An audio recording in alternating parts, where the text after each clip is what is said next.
Tá aparecendo para vocês aí? Se puder me dar uma confirmação. Show. Perfeito. Então tá bom. Então nós estamos hoje aqui com o nosso estudo 18. Lembrando que a gente no estudo 17 estava falando, na verdade, assim, do estudo 14, se eu não me engano, a gente começou a falar um pouco sobre leis, né? E aí a gente falou um pouco sobre as leis em geral no Antigo Testamento, leis cerimoniais, leis rituais, leis morais. E aí a gente lembrou ali que nas leis cerimoniais e rituais, quando Jesus ele vem, ele acaba abolindo essas leis rituais e cerimoniais. Quais eram essas leis rituais e cerimoniais? Eram as leis, principalmente, que o povo de Israel desenvolvia no deserto, que levavam em consideração um princípio de saúde, acho que é sanidade básica, né? Não sei se é essa a palavra que eu uso, mas a questão de saúde básica. Então, eles tinham algumas regras sobre como ir ao banheiro, eles tinham que levar uma pazinha, cavar um buraco. A mulher, quando ela estava no período menstrual, ela se tornava impura. E isso eram coisas para o contexto, porque se a gente levar em consideração um povo que mora no deserto, eles precisam ter algumas medidas de saúde para que algumas doenças não se proliferem. Mas hoje, na situação de vida que a gente vive, ninguém precisa levar uma pá para ir até o banheiro. É uma mulher, quando está no seu período menstrual, ela não está impura. Isso era medidas que a gente levava em consideração na época por uma questão de saúde. Então, essas leis, que são leis cerimoniais e rituais, elas são abolidas na cruz. Só que as leis morais, elas permanecem vigentes, porque essas leis morais, elas têm a ver com o princípio da criação que Deus colocou no ser humano desde o Éden, tá? E aí entram os 10 mandamentos, que é a tábua moral que permanece em vigor até hoje. E agora, então, a gente vai ver um pouco sobre o princípio de saúde. O que que a Bíblia fala com relação à saúde? E aqui envolve bastante também a questão da alimentação, que impacta diretamente não só o nosso dia a dia, mas o nosso corpo como um todo. E isso impacta a nossa vida física, mental e espiritual. Então a gente vai ver um pouquinho sobre isso aqui hoje, tá bom? Então a gente, como todos os nossos estudos, a gente tem um textinho inicial que diz o seguinte: a mensagem do Apocalipse nos chama a temer a Deus e dar-lhe glória. Isso está incluído ali no primeiro anjo, a primeira mensagem angelical, né? Nós costumamos dizer que ali em Apocalipse existem os três anjos, as três mensagens angélicas, e essa é uma delas, né? E aí diz o seguinte: entre as muitas maneiras de glorificar a Deus, o apóstolo Paulo inclui os hábitos de comer e beber. Assim, o cuidado da saúde física faz parte do crescimento espiritual. Olha que interessante o que ele coloca aqui, ó. De acordo com Paulo, principalmente em 1 Coríntios, o cuidado da saúde física faz parte do crescimento espiritual. Ou seja, queridos, a gente não pode desvincular uma coisa da outra, né? Tem aquele ditado que a gente costuma citar às vezes, né? Diga-me com quem andas e te direi quem tu eres, né? Tem um outro ditado também que é conhecido que diz assim: diga-me o que você come e te direi quem tu eres. E esse segundo ditado faz ainda mais sentido do que o primeiro, né? Porque é bem verdade que as amizades e relacionamentos que temos impactam na nossa vida, mas aquilo que comemos impacta diretamente.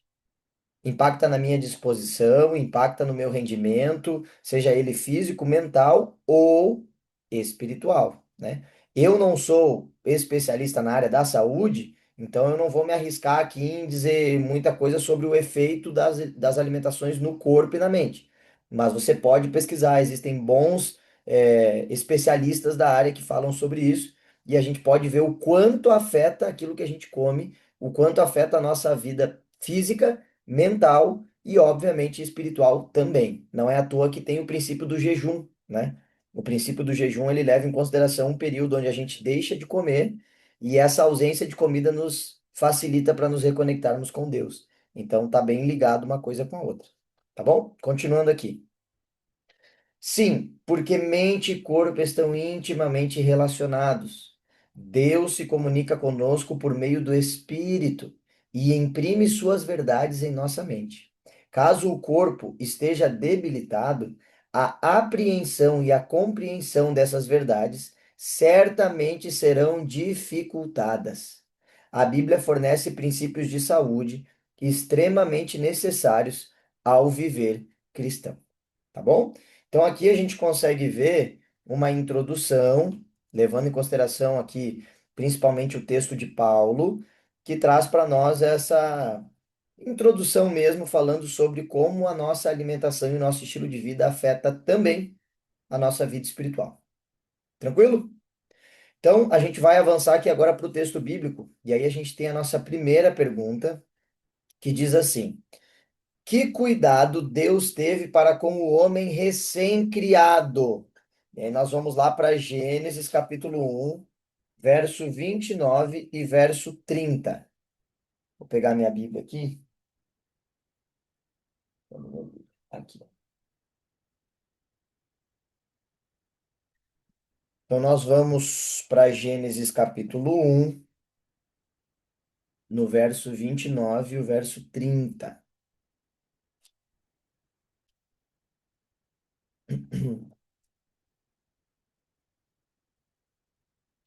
Acharam aí?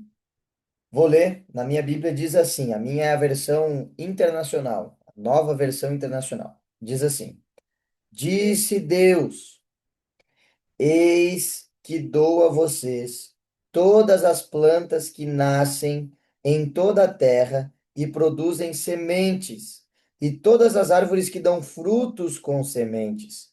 Elas servirão de alimento para vocês.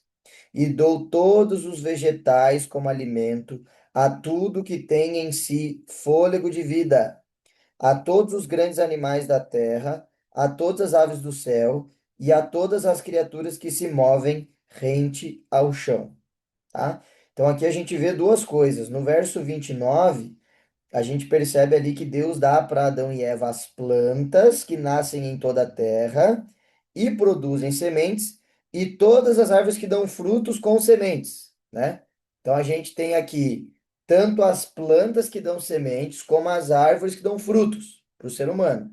E no verso 30 a gente vê ali, e dou todos os vegetais como alimento a tudo que tem em si fôlego de vida, ou seja, os vegetais servem tanto para o ser humano como também para os animais, né? Que fazem o uso ali, comem os vegetais, por isso que diz não só o ser humano, mas tudo que tem vida é, teria uso ou poderia usufruir ali dos vegetais que Deus deu para o ser humano e para os animais. Tranquilo até aqui? Então a gente vê aqui, ó, o ser humano deveria ter o quê? Uma dieta natural, né? E aí, mais uma vez, eu vou tocando aqui em alguns assuntos com vocês, mas eu quero reforçar que alguns assuntos não são da minha área, né? Por mais que eu seja teólogo e entenda um pouco aqui de algumas coisas, tem coisas que não são bem da minha área. Mas ainda assim eu gostaria de comentar, né? A gente pode dar uma pesquisada, você depois vê nomes de bons médicos que falam sobre o assunto e especialistas da área, mas a nossa arcada dentária, ela tem uma estrutura que não foi feita especificamente para o consumo de carne, né? Então a gente vê que existe uma diferença nas arcadas dentárias, por exemplo, de alguns animais que são carnívoros, outros que não foram feitos para isso, né?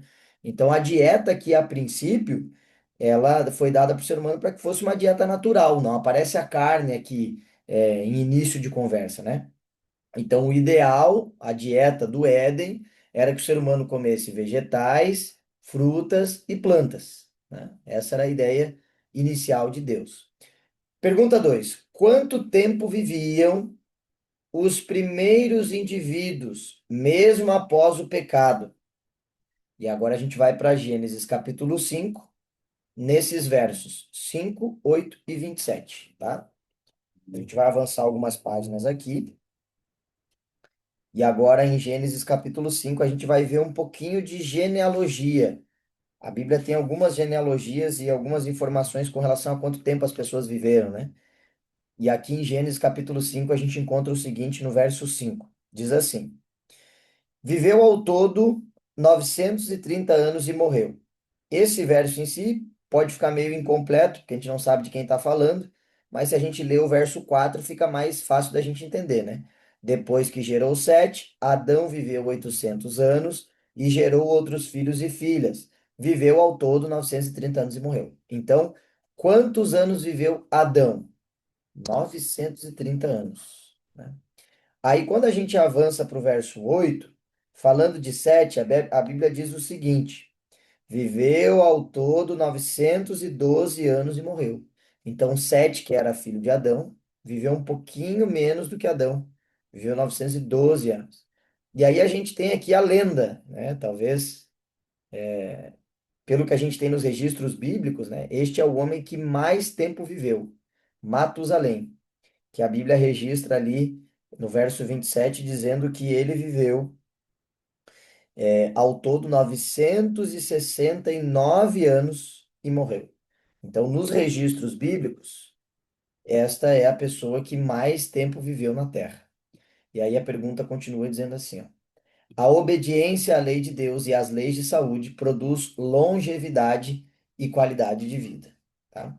Eu queria só fazer uma observação aqui, porque essa informação aqui é verídica, né? De fato, quando a gente obedece à lei de Deus e às leis de saúde, a gente desfruta, assim, de longevidade e qualidade de vida. Mas não dá para levar isso daqui como referência, né? Porque o período em que estes viveram era um período muito diferente por uma série de fatores. Primeira observação, eles estavam muito recentes da saída dos primeiros homens do paraíso. Então, Adão e Eva, até o próprio Adão, né? Ele ainda pertenceu ao Éden, ele chegou a morar em um paraíso sem pecado. Então, ele estava muito recente da queda, então o pecado, ele vai afetando a nossa vida, mas vai afetando aos poucos, de geração em geração, as consequências do pecado vão atingindo o ser humano. Então, estes que são pré-diluvianos, que a gente costuma chamar, né, que são aqueles que viveram antes do dilúvio, eles viviam uma qualidade de vida e uma estrutura muito diferente. Além disso, existem muitos estudiosos, eu inclusive tenho um estudo sobre isso. Se talvez vocês tiverem curiosidade, pode me procurar, eu posso disponibilizar para vocês. Mas é um estudo que fala bastante sobre o que aconteceu no dilúvio. O dilúvio, ele é uma catástrofe registrada na Bíblia que mudou totalmente a história do planeta Terra, né? Então nós acreditamos que antes, quando Deus cria todas as coisas, ele cria a parte seca ela estava concentrada, onde alguns estudiosos chamam de Pangeia, né? O que era a parte inicial com tudo junto. E após o dilúvio, essa terra que ficava toda junta, ela se separou. E essa separação, essa catástrofe do dilúvio, ela impactou não só na estrutura da Terra, na Terra física, chão, mas na estrutura do planeta Terra como um todo. Então, as estruturas moleculares e químicas do planeta Terra, elas sofreram variações. Então, mais uma vez, não é da minha área, eu não sou químico, não sou especialista na área, mas tenho um pouquinho de conhecimento sobre isso por conta do estudo da Bíblia, né? E a gente estudando percebe que a quantidade e a qualidade de alguns químicos, né, que estavam aqui na Terra, alguns gases, inclusive, eram diferentes das que nós temos hoje. Então, por exemplo, o oxigênio, que é importante para nós, né, ele era de uma forma diferente. O carbono, que está presente na Terra hoje em uma quantidade diferente daquilo que se tinha antes. Então, a estrutura molecular da Terra, ela era uma e depois ela se torna outra após o dilúvio. E tudo isso influenciou para que a vida do ser humano começasse a cair cada vez mais. Além disso, a gente tem ali depois do dilúvio também a ordem de Deus, quando ele diz para Noé que o ser humano viveria a partir dali, no máximo 120 anos, né? E é nesse mesmo período também que Deus dá para o ser humano a carne como alimento. Então é interessante a gente ver que antes de Noé, o ser humano não consumia carne. Depois do dilúvio, como estava tudo destruído, aí Deus dá a possibilidade para que o ser humano comece a comer carne, tá? Então, todas essas coisas a gente tem que levar em consideração. Eu só abri esse parênteses, porque às vezes a gente lê aqui, a obediência à lei de Deus vai trazer longevidade e qualidade de vida. Então, se eu obedecer, eu vou viver 900 anos. Não é bem assim, né? A gente está com uma estrutura de mundo e de vida hoje que é impossível chegar a essa quantidade de vida, para voltar a viver tudo isso aqui só na eternidade, né?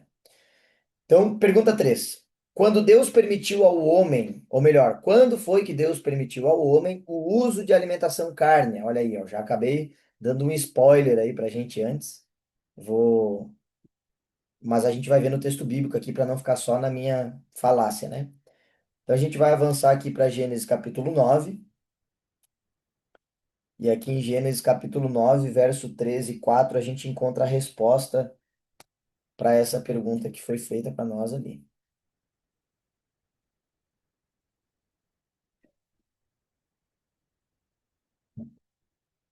Encontraram aí? Vou ler na minha Bíblia, diz assim, verso 3: Tudo o que vive e se move servirá de alimento para vocês, assim como dei a vocês os vegetais. Olha que interessante. Aqui Deus faz uma menção ao Éden, que a gente acabou de ler o texto, né? Assim como eu dei a vocês os vegetais, agora dou todas as coisas. Mas não comam carne com sangue, que é vida, né? A todo aquele que derramar sangue, tanto homem como animal, pedirei contas. A cada um pedirei contas da vida do seu próximo. Então, assim, aqui Deus dá autorização para que o ser humano pudesse comer carne, mas ele faz a observação de que não poderia ser carne com sangue, né? E isso em primeira mão a gente pensa, ué, mas por que que a gente não pode comer carne com sangue, né? Qual é a lógica por trás? Hoje existem vários estudos científicos e nutricionais que falam que o sangue ele contém a maior quantidade de propriedades ali e possibilidade de doença, né? Então, quando a gente come, por exemplo, o sangue de um animal, se o animal está contaminado ou se ele tem algum problema ali, dependendo do que for, comendo o sangue, a chance da gente se contaminar é mais alta do que se a gente comer a carne sem o sangue, né? Então, existem estudos aí que você pode pesquisar, ver aí e chegar à conclusão de que o sangue, ele realmente é algo que talvez não seja muito indicado comer, né? Por questões de saúde. E isso Deus já havia passado para Noé há muito tempo antes, né? Outra curiosidade que não tem a ver com saúde, mas já aproveitando que a gente está aqui, é a partir desse momento também que os animais começam a sentir medo do ser humano. Porque hoje, por exemplo, a gente vai se aproximar dos animaizinhos silvestres, né? Selvagens, eles têm medo do ser humano.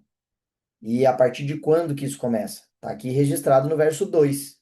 Se você ler ali o verso 2 de Gênesis capítulo 9, diz assim, ó: Todos os animais da terra tremerão de medo diante de vocês. Os animais selvagens, as aves do céu, as criaturas que se movem rente ao chão e os peixes do mar, eles estão entregues em suas mãos. Então, assim, antes disso, os animais não tinham medo do ser humano. Até o dilúvio, o relacionamento entre ser humano e animal era muito mais amistoso.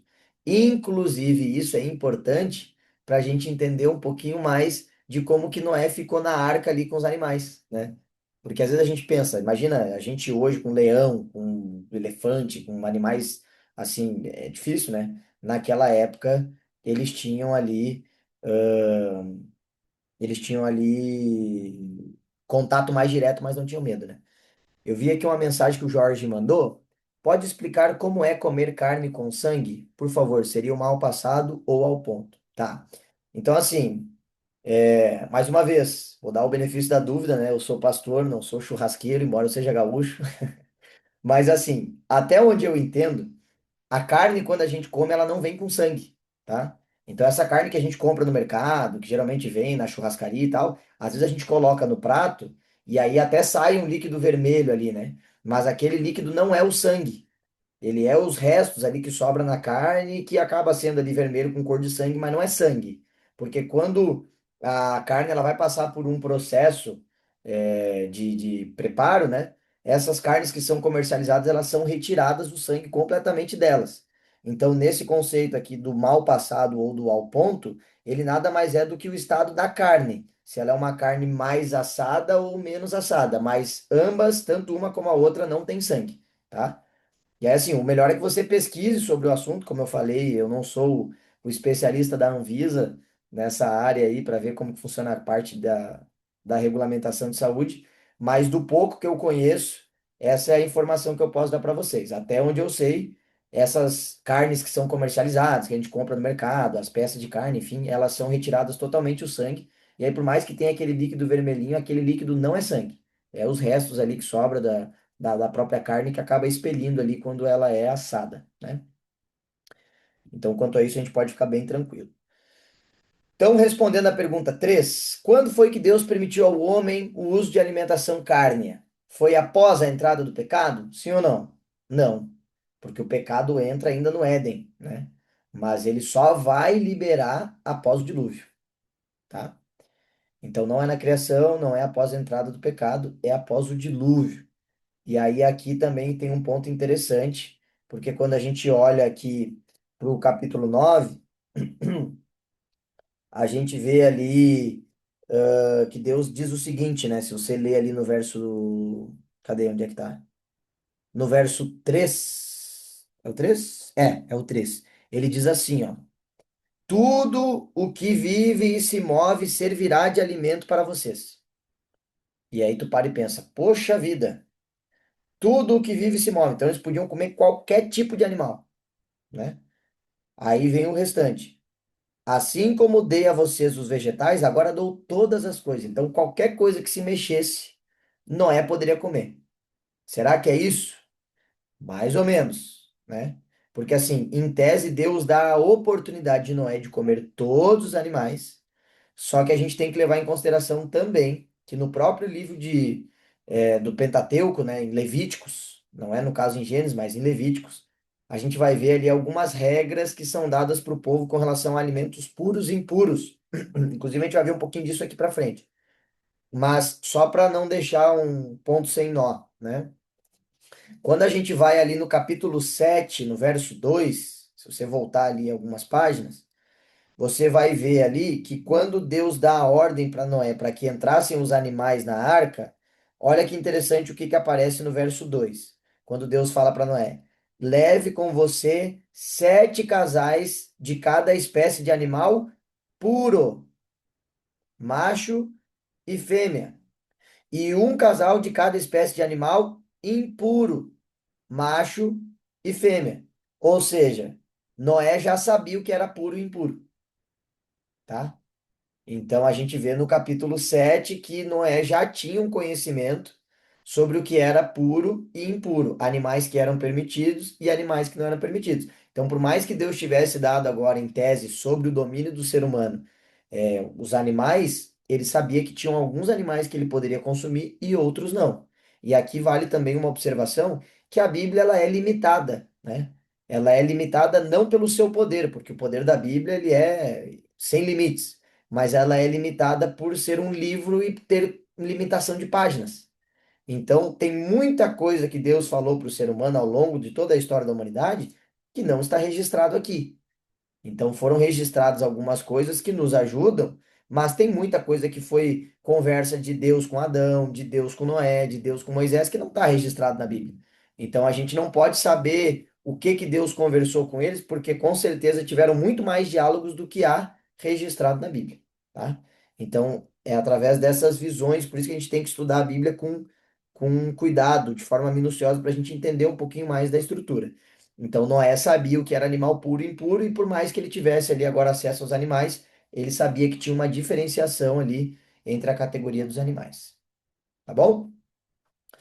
Continuando aqui para a pergunta 4, diz assim: mesmo permitindo o uso da carne, que orientações deu ao Senhor? Ou melhor, que orientações deu o Senhor, né?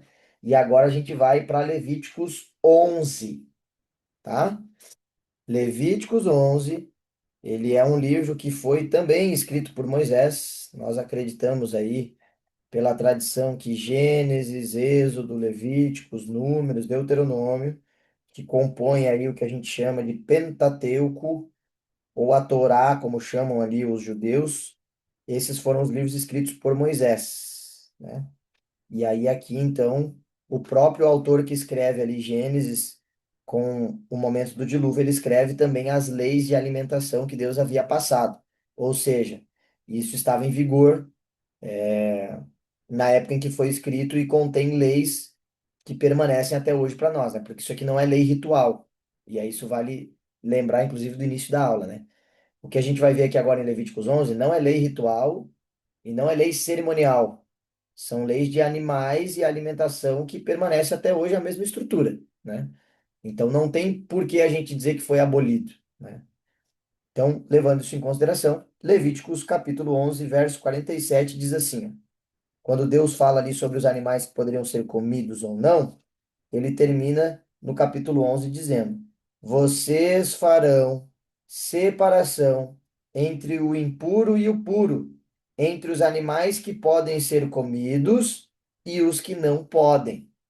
Ou seja, a gente vê que aos olhos da Bíblia, o que Deus passa para nós, existem alimentos que podem ser consumidos e existem alimentos que não podem ser consumidos. E aqui está falando especificamente de alimentos cárneos, tá? Animais. Porque tem animais que são animais puros e tem animais que são animais impuros, né? Impuros para o consumo. A gente não pode consumi-los. Então Deus pediu que fizesse o quê? Separação entre animais imundos e puros. Tranquilo até aqui? Pergunta 5 diz assim: aí, quais são então as características dos animais limpos? Porque se agora a Bíblia diz para mim que eu não posso comer determinados animais, que eu só posso consumir os puros ou os limpos, e não posso consumir os imundos, né? Ou os impuros. Então, quais são as características dos animais limpos? E a resposta está no verso 2 ao verso 12. Vai voltar ali algumas páginas e a gente vai encontrar o que diz aqui para gente. Olha só, verso 2 diz assim: digam aos israelitas, de todos os animais que vivem na terra, estes são os que vocês poderão comer. Aí começa: qualquer animal que tem casco fendido e dividido em duas unhas e que rumina. Então aqui ele dá algumas características, tá vendo? Então qualquer animal quadrúpede, né, que tenha quatro não, que tenha casco fendido e dividido em duas unhas, e além disso que ele rumina, pode ser comido. Então ele precisa ter essas duas características. Se você quiser saber se o animal ele pode ser consumido, ele precisa ter o casco fendido e precisa ruminar.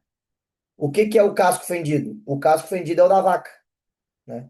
Se você olha para o casco da vaca, ela é tipo um doizinho assim, né? Ele tem um espaço entre eles, tem uma fenda, por isso que é o casco fendido. O cavalo, por exemplo, ele tem o casco fendido? Não, o casco dele é redondo, né? Inclusive quando a gente vê ali em filmes tem aquele negócio que coloca embaixo a ferradura, né? A ferradura em vários filmes a gente vê que ela é redonda. Então ele não tem o casco fendido. Nessa configuração, o cavalo já é um animal impuro, né? E além de ter o casco fendido, o animal precisa ruminar. E o que que é o tal do ruminar? Existem alguns animais que o processo digestivo deles é um pouco diferente. O nosso, por exemplo, a gente come, e aí o nosso aparelho digestivo vai jogar a nossa comida para o estômago, ali ele vai ser digerido com o suco gástrico, vai passar para o restante intestino ali, delgado, grosso, enfim, e vai ser evacuado. Tem alguns animais que eles têm, é mais ou menos como se fosse dois estômagos, né?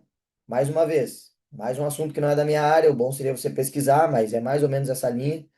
Os animais, eles, os que ruminam, eles têm como se fosse dois setores. Aí o que que acontece? Ele come e aí o alimento, vamos supor a grama, e que ele comeu fica armazenado aqui, como se fosse um estoque. Vai armazenando, armazenando, armazenando. Depois que ele encheu esse estoque, aí ele vai lá, se senta em algum lugar ou se deita, aí esse alimento que está aqui volta, ela mastiga de novo e vai para o outro espaço. E aí dali ele segue o processo digestivo para ser evacuado. Então isso é o ruminar. Em primeira mão ele armazena no lugar, depois ele volta, mastiga, mastiga, mastiga de novo e aí passa para o segundo setor.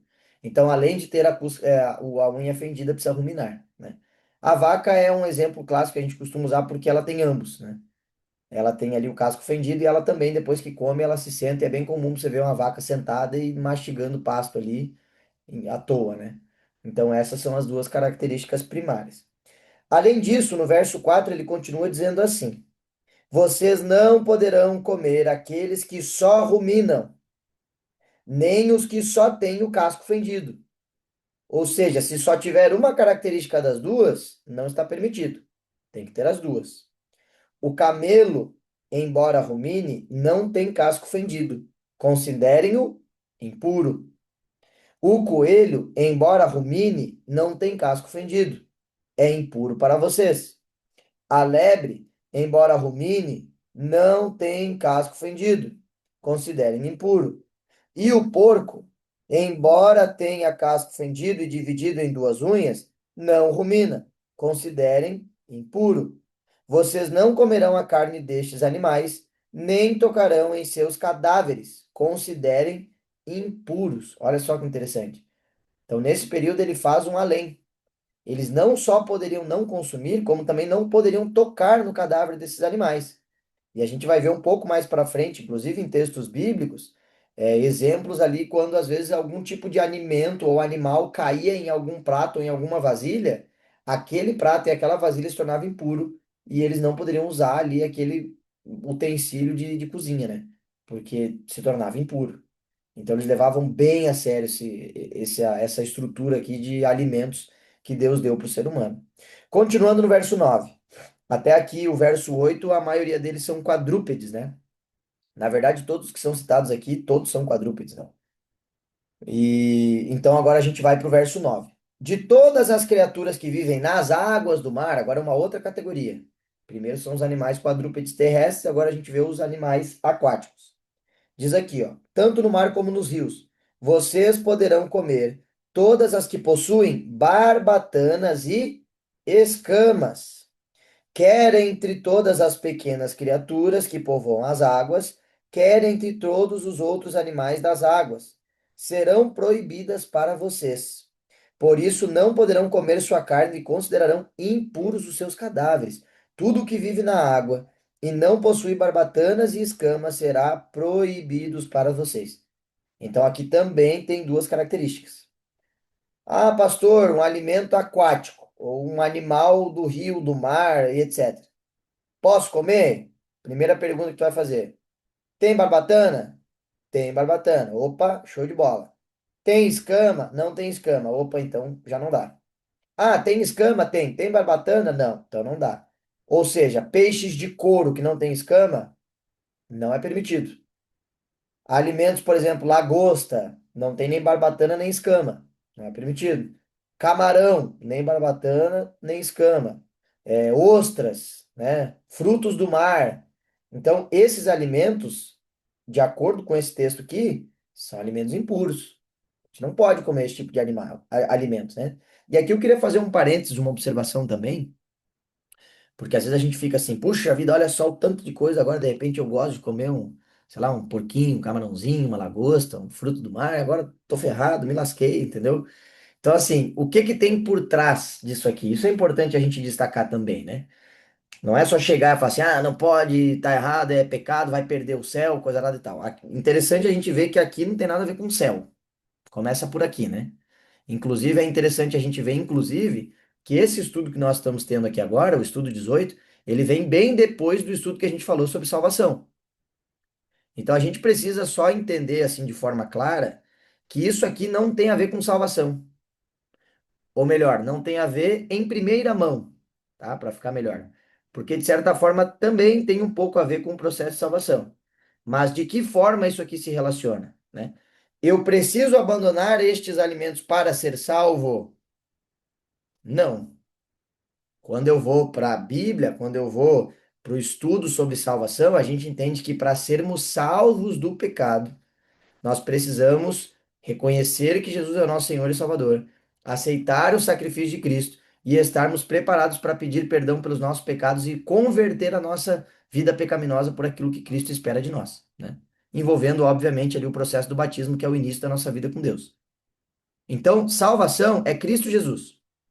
Só que aí entra um porém. Uma vez que eu sou salvo, ou na teologia a gente chama de justificação, que é o primeiro processo, uma vez que eu sou justificado por Cristo, essa justificação, essa salvação gera em mim o desejo de mudança.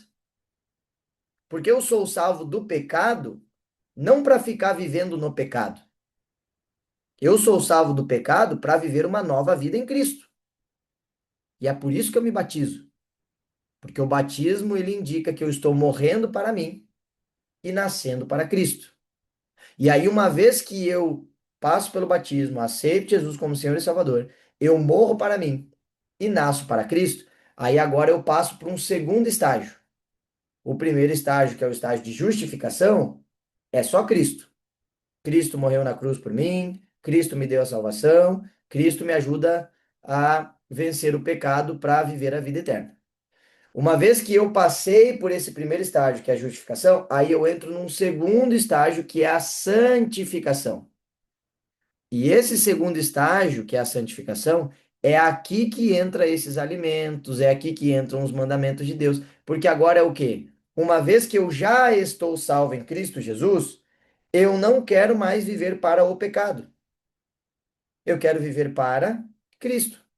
Então eu decido abandonar alguns hábitos e algumas coisas que eu tenho na minha vida, entendendo que o que Cristo quer para mim é melhor. Entende? Então, assim, a lógica é a seguinte: eu não preciso abandonar nada para ser salvo.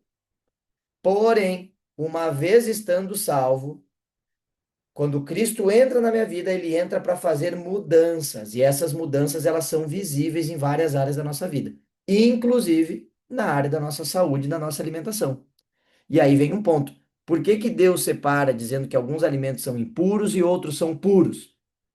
Porque ele sabe o que há por trás. Se você fizer uma pesquisa, você vai ver ali que os peixes que vivem no mar e são de couro, eles absorvem mais metais pesados. Então, quando a gente come esses peixes de couro, a gente consome esses metais também para dentro de nós, o que causa mal para o nosso corpo. Os peixes que têm escamas, por terem as escamas, elas servem como um filtro, uma capa protetora. Então, esses metais que estão ali no fundo do mar e dos rios, que acabam entrando ali em contato com os peixes, eles vão passando pelas escamas e a escama vai filtrando um pouco esses metais. Quando você tira as escamas, o peixe é muito mais saudável. É pensando na nossa saúde. Quando você pega, por exemplo, o camarão, ele é como se fosse o urubu do mar. Ele é o lixeiro, ele é o que faz a limpeza do mar. Então ele come carcaça, come coisa que já está apodrecendo, ele faz a limpeza do mar e isso obrigatoriamente transforma o camarão em um alimento que nos faz mal. O porco, a mesma estrutura. O porco ele come de tudo, ele tudo que tiver pela frente ele come e vai embora. Então, essa alimentação que o porco tem afeta nós também. Então, assim, Deus está dando esses alimentos puros e impuros porque Ele é um Deus malvado e quer cuidar da nossa vida? Pelo contrário, Ele quer o nosso melhor e, sabendo de todas as coisas, Ele separa. E aí, voltando para o início do nosso estudo, né? Aos olhos de Deus, o ideal para nós seres humanos era que a gente consumisse frutas, plantas e vegetais. Lembra? Não era nem para ser alimento carne, em primeira mão. Em primeira mão, a dieta do Éden, de Adão e Eva, era plantas, frutas e verduras. Depois do dilúvio, Deus acabou abrindo uma exceção. Ó, agora, como não tem planta para vocês comerem, porque tudo foi por água abaixo, vou dar aqui os animais para vocês comerem também. Mas pera lá, não é qualquer tipo de animal. Porque tem alguns animais e animais. Tem uns que são puros e outros impuros. Então ele vai estabelecendo essa ordem para nós, né? O ideal seria que nós fôssemos, talvez, vegetarianos, é mais saudável, né? E isso não só a Bíblia fala, a ciência como um todo, né? Eu, particularmente, não sou vegetariano, né? Eu já tive alguns momentos da minha vida que eu quis abandonar a carne, mas hoje ainda não tenho essa dieta. Eu como carne, né? Mas eu como aqueles alimentos que estão aqui permitidos perante a Bíblia. Então, os alimentos que são impuros eu não consumo, né? Não consumo por dois fatores. Primeiro, porque eu entendo de fato que se Deus me deu é porque me deu essa ordem, é porque há algum benefício para mim. E o segundo é por fidelidade a Deus, né? Independente de fazer sentido ou não, se Deus pediu para mim, eu vou comer, né? Ah, pastor, mas foi abolido, agora dá para comer qualquer tipo de animal. Eu nunca vi isso na Bíblia. Eu prefiro errar pela tentativa de fazer o certo, me abstendo, do que querendo achar que está liberado e contradizer o que está escrito ali na própria Bíblia com relação a esses alimentos, né? Então, só para concluir aqui.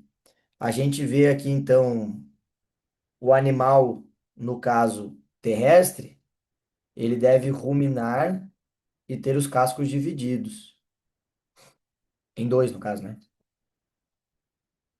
E dos rios e mares usar apenas os que têm escamas e barbatanas, tá? O texto continua ali e fala sobre as aves também, tá? No verso 13, se você quiser ler depois ali com calma, ali ele dá a lista das aves. E é interessante você ver que as aves ele não dá características, ele dá os nomes mesmo, né? Então, os animais terrestres e as aves ele dá as características. Tem que ruminar e ter unha fendida e tem que ter barbatana e escama. Quando fala de aves, ele só diz os nomes, né? Aí diz várias listas ali com animais ali que são puros e impuros para o nosso consumo.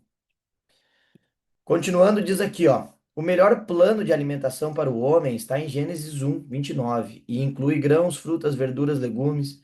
Não devemos consumir carnes imundas, nem seus derivados, como bacon, presunto, salame, mortadela, bem como frutos do mar, né?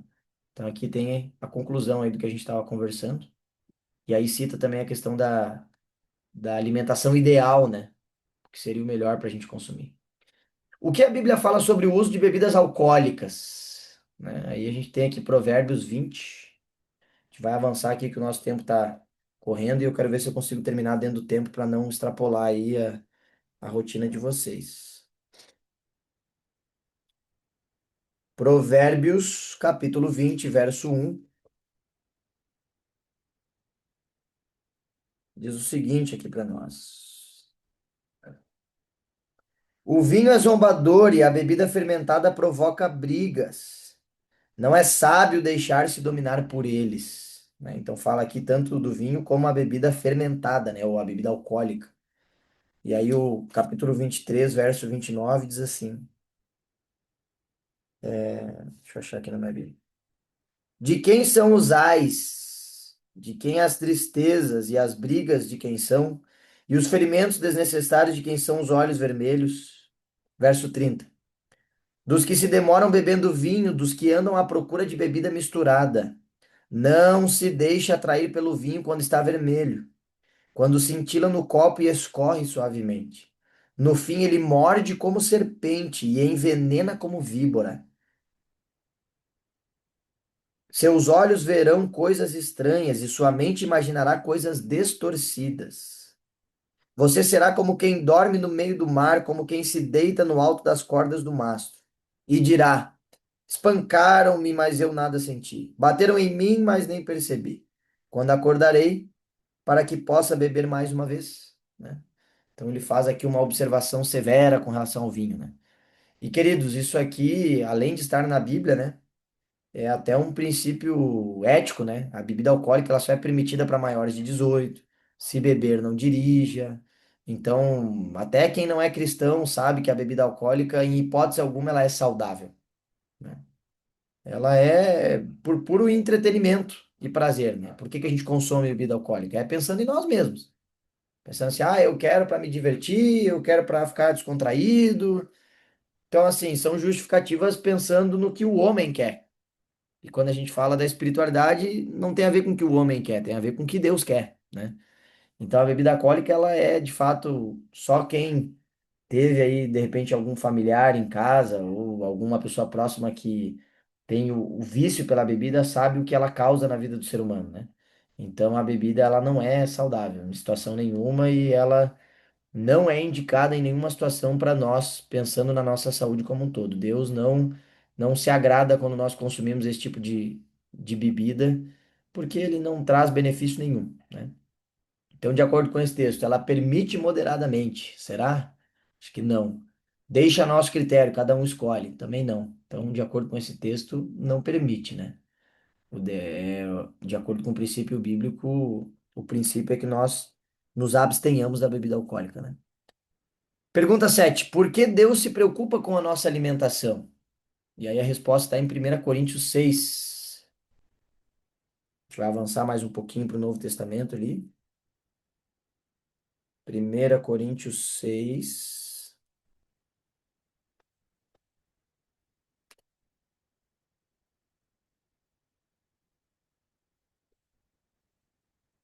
capítulo 19 e 20. Encontraram aí? Eu vou lendo na minha aqui. 1 Coríntios 6, verso 19 e verso 20 diz assim: Acaso não sabem que o corpo de vocês é santuário do Espírito Santo que habita em vocês, que lhes foi dado por Deus e que vocês não são de vocês mesmos? Vocês foram comprados por alto preço, portanto, glorifiquem a Deus com o seu próprio corpo, né? Então, esse princípio traz para nós aqui o fato de que o nosso corpo ele é templo do Espírito Santo. E isso é algo muito sério, né? Envolve não só alimentação, mas todo um processo que a gente via no Antigo Testamento que era feito no templo, agora é em tese realizado sobre nós, né? Era no templo que era feito o perdão pelos pecados. Para que eu pudesse ser perdoado, eu tinha que ir ao templo e oferecer um sacrifício para ter o perdão pelos pecados. Agora não mais, porque eu sou o templo do Espírito Santo. Então o perdão dos pecados acontece em mim mesmo. Quer dizer que eu tenho capacidade de perdoar pecados? Não, mas através da minha consciência. Quando eu peço perdão a Deus e me arrependo, o Espírito Santo age na minha mente e eu não preciso mais ir a um templo físico, porque agora eu tenho acesso direto ao Pai através do Espírito Santo que age na minha consciência, né? Então, esse fato de ser esse templo do Espírito Santo é realmente algo bem profundo. A gente poderia gastar bastante tempo nisso, mas aqui a gente vai focar principalmente no conceito de que se agora eu sou o templo do Espírito Santo, se Deus se comunica diretamente comigo, se ele me usa para que através de mim outras pessoas conheçam a Cristo, por exemplo, o caso de agora, eu sou melhor do que vocês? Em hipótese alguma. Hipótese alguma. Sou um ser humano pecador miserável, cheio de problemas e pecados que vivo cometendo erros e vou nessa até o céu, né? E por que que hoje eu estou aqui como instrutor da palavra de Deus? Porque em algum momento o Espírito Santo me usou para falar para vocês, né? Então, assim, se hoje de alguma forma eu posso ser útil para que vocês conheçam mais da palavra de Deus, não é porque há algo de especial no Áquila, é porque o Espírito Santo pode agir através de mim, né? Então a gente começa a pensar um pouquinho mais sobre isso. Puxa vida, eu queria que a minha família se apegasse mais a Deus. Então comece por você. Como é que eu quero que o meu esposo se apegue a Deus? Como é que eu quero que a minha esposa se apegue a Deus? Que os meus filhos se apeguem a Deus se eu não estou apegado a Deus? Então a reforma, a mudança tem que começar por mim. Então Deus vai começar a agir na vida deles, principalmente através da minha vida. E como que eu posso fazer isso? Primeira coisa, ir para a Bíblia e ver o que que eu preciso mudar. Então, puxa vida, estou consumindo bebida alcoólica. É o ideal? Não é. Então, como é que eu vou falar de Deus, de Jesus para alguém, sendo que eu sou intemperante? Consumo bebida alcoólica em excesso. Como que eu vou falar de fidelidade a Deus se eu não me abstenho de alimentos que a Bíblia declara que são impuros? Sabe? Então, assim, não é que a gente precisa mudar para algo, mas se a gente quiser ver resultados positivos de Deus na nossa vida, a gente precisa começar fazendo a mudança a partir de nós, né? Então aqui entra esse ponto. Nosso corpo é templo do Espírito Santo. Se o Espírito Santo vai habitar em nós, poxa vida, a gente tem que dar uma limpeza ali, tratar esse corpo de uma forma legal, né? Sabe? Então é a mesma coisa numa casa, quando a gente vai habitar numa casa. Eu, inclusive, agora estou em processo de mudança, né? Não sei se vocês perceberam, mas o fundo é outro, né? Estou agora em processo de mudança, vou casar, se Deus quiser, agora em janeiro, e aí já estou me mudando já.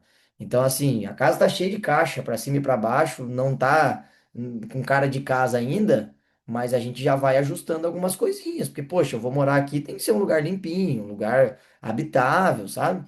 Então, se a gente se preocupa com a nossa casa terrestre, que é algo que quando Jesus voltar vai queimar, vai perder tudo, eu não vou me preocupar com o templo onde o Espírito Santo mora, sabe? Isso é o que há de mais importante. Então, por isso que a gente precisa se preocupar com a nossa alimentação, né? O que que Deus deseja para cada um dos seus filhos, né? Terceira João diz, eu vou abrir aqui para a gente ir concluindo nosso estudo. Terceira carta de João. Na verdade, terceira João não tem capítulo, né? É um capítulo só, então é terceira João 2, né? Que no caso é o verso 2, né? Diz assim: Amado, oro para que você tenha boa saúde e tudo corra bem, assim como vai bem a sua alma. E Êxodo capítulo 15, verso 26, diz o seguinte: Êxodo 15, 26, diz assim: cadê? Tá aqui. Dizendo-lhes: Se vocês derem atenção ao Senhor, o seu Deus, e fizerem o que ele aprova, se derem ouvidos aos seus mandamentos e obedecerem a todos os seus decretos, não trarei sobre vocês nenhuma das doenças que eu trouxe sobre os egípcios, pois eu sou o Senhor que os cura, né? Então, o princípio bíblico é que nós tenhamos saúde e que nenhuma enfermidade venha sobre nós. Só que para isso a gente precisa assumir algumas responsabilidades, né, queridos? Qual é a boa notícia de Deus para quem não conhecia o assunto que estudamos hoje? Puxa vida, eu era o cara que comia meu camarãozinho, minha lagosta, meu fruto do mar, minha bebida alcoólica, meu porquinho. Qual é a notícia boa? Nenhuma. Tô indo embora para casa agora sabendo que não posso comer mais nada. Vou ter que jogar tudo fora lá, renovar. É isso? Na verdade, não, né? A gente precisa entender que a Bíblia, ela vem para nos trazer liberdade, né? Liberdade. E quando a gente abre mão de alimentos que a gente sabe que não faz bem, isso é liberdade, né? Comer aquilo que a gente quer, comer aquilo que nos dá prazer, na verdade não é bem liberdade. A gente é preso aos nossos prazeres. Se eu não consigo parar de comer determinado alimento, eu tô viciado, então eu não sou livre, eu tô preso, né? Agora, se eu consigo dizer não para determinados alimentos, aí eu sou livre para escolher o que eu quero e o que eu não quero. E aqui, Atos, capítulo 17, verso 30, traz um ponto interessante para aqueles que de repente estão um pouco preocupados. Puxa vida, mas e agora? O que que vai ser de mim, né? Então, Atos 17, verso 30, diz assim: no passado, Deus não levou em conta essa ignorância, mas agora ordena que todos, em todo lugar, se arrependam. E Tiago 4,17 fala algo semelhante, né? Então, às vezes a gente pensa, pastor, e eu que passei a vida inteira até hoje comendo alimentos que não eram ideais, né? Será que eu estou em pecado e Deus vai cobrar de mim todo esse tempo que eu estive comendo alimentos impuros? Não, né? Deus não leva em consideração ou em conta os tempos de ignorância. Ou seja, se você não sabia, se você comia por falta de conhecimento, Deus sabe o que vai no teu coração. Só que agora que você teve acesso a essa verdade, aí ele vai te cobrar de acordo com aquilo que você sabe, né? Então agora, se eu sei que determinados alimentos eu não devo consumir, e eu mesmo assim consumo esses alimentos, aí já não é um ato de ignorância, ele é um ato de rebeldia, né? Porque sabendo que eu devo fazer determinada escolha, eu escolho aquilo que é diferente do que Deus quer para mim, né? Então, isso quer dizer que agora Deus veio trazer tormento para nós? Não, queridos, não. E aí eu faço um pedido do fundo do meu coração: não atrelem isso como um requisito para a salvação. Que eu acho que esse é um dos maiores problemas que a gente enfrenta na vida espiritual, né? Que a gente sai vendo as leis de Deus, os mandamentos e sai atrelando tudo à salvação. Salvação é a coisa mais simples que tem, queridos. Não pense em salvação, pense em vida cristã. Ser salvo é o que há de mais fácil e mais simples nesse universo. É só aceitar Jesus como Senhor e Salvador e acabou. O sangue dele é suficiente para redimir todos os nossos pecados. Então é algo muito fácil de se receber. Só que uma vez recebido, isso gera mudanças gigantescas na nossa vida. Então nós precisamos estar prontos para essas mudanças que Cristo quer fazer em nós, né? Então quer dizer que hoje, amanhã, eu vou chegar lá, vou jogar tudo fora e acabou, não como mais nada?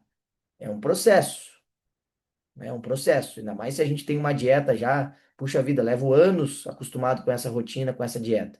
Não é da noite para o dia que eu vou conseguir vencer, mas eu não posso me entregar para essa luta, né? Então eu preciso começar a orar. Senhor, me ajuda a vencer esse hábito alimentar. Senhor, me ajuda a abandonar esse alimento que eu sei que não me faz bem. E nesse processo é possível que você vai acabar comendo, né? Vai ter dias que você vai, puxa vida, eu queria muito, eu queria tanto, eu não vou conseguir me aguentar e vai lá e come, né? Puxa, perdi o céu. Não, não, não se preocupe com o céu. Se preocupe com Cristo, né? Cristo quer que você tenha uma vida mais saudável, né? Então eu vou abrir mão desses alimentos porque Cristo quer que isso seja feito. E aí você vai orar, você vai pedir a Deus e ele vai te ajudar ao longo do processo para que a gente vá abandonando esses hábitos aí que muitas vezes a gente acaba desenvolvendo e que nos afastam de Deus, né? Que é o que a gente leu no início ali, né? O que a gente come, o que a gente consome afeta a nossa vida física, mental e espiritual, tá? Aí aqui a gente tem a nossa recapitulação, a Bíblia fala de animais puros e impuros, o animal limpo rumina e tem o caso dividido em dois. O uso da carne foi permitido após o dilúvio, né? Dos animais ou dos rios e mares, podemos usar somente o que tem barbatana e escama. Não faz parte do estilo de vida cristão usar bebidas alcoólicas. Nosso corpo é o templo do Espírito Santo. Por isso mesmo, o ideal é que voltemos ao regime alimentar original prescrito por Deus no Éden. E aí vem o nosso compromisso de fé, né? Reconheço que meu corpo é templo do Espírito Santo. Você reconhece que de fato o seu corpo é templo do Espírito Santo? Que ele quer habitar em você, quer te usar para fazer grandes coisas para Deus através de você e em você? Você entende a seriedade disso aqui, né? Porque uma vez que a gente entende isso aqui, a gente tem motivação para querer mudar os nossos hábitos. A gente precisa entender a responsabilidade que nós carregamos por sermos templo do Espírito Santo. Você deseja fazer a minha parte, ou no caso a sua, né? Desejo fazer a minha parte para ter mais saúde, levando em consideração que todos esses princípios Deus dá para que nós possamos ter mais saúde, mais vida, mais longevidade, é pensando no nosso bem. Você quer fazer essas mudanças na sua vida? Então marca aqui. Quero a partir de hoje me alimentar de acordo com o ensino bíblico. Deus é o criador da fábrica, né? Não só da fábrica, mas de todos os produtos. E nós saímos das mãos dele. Então ele é quem sabe mais do que ninguém qual é a melhor forma de fazer com que o nosso corpo funcione. E aí ele deixou escrito para nós aí alguns conselhos que nos ajudam aí nessa caminhada. Feito, queridos. Alguma pergunta ou contribuição para a gente poder encerrar? A gente começou um pouquinho mais tarde, eu estou aqui num outro lugar e aí a internet demorou para conectar, mas agora já peguei o jeito. Aí a gente vai conversando. Tá bom? Eu vou orar para a gente poder encerrar então, e aí me coloco à disposição, como sempre, para que, se vocês têm alguma dúvida, algum comentário, enfim, estou à disposição aí no grupo do WhatsApp para responder vocês aí. Se Deus quiser, agora a gente vai avançando aí nos nossos estudos. Tá bom? Obrigado pela participação de vocês. Vou deixar gravadinho ali, e aí depois aqueles que não estiveram presentes podem assistir de novo. Aula maravilhosa, muito obrigado. Poxa, que bom. Fico feliz que gostaram. Que Deus abençoe a vida de vocês aí. Se eu pude ser útil para alguma coisa, que Deus continue nos abençoando aí. Oremos? Senhor Deus, eterno Pai, graças te damos, Senhor, porque na tua palavra encontramos ali alguns ensinamentos, alguns princípios, algumas dicas de vida. E entendemos, Senhor, que tu desejas o melhor para nós.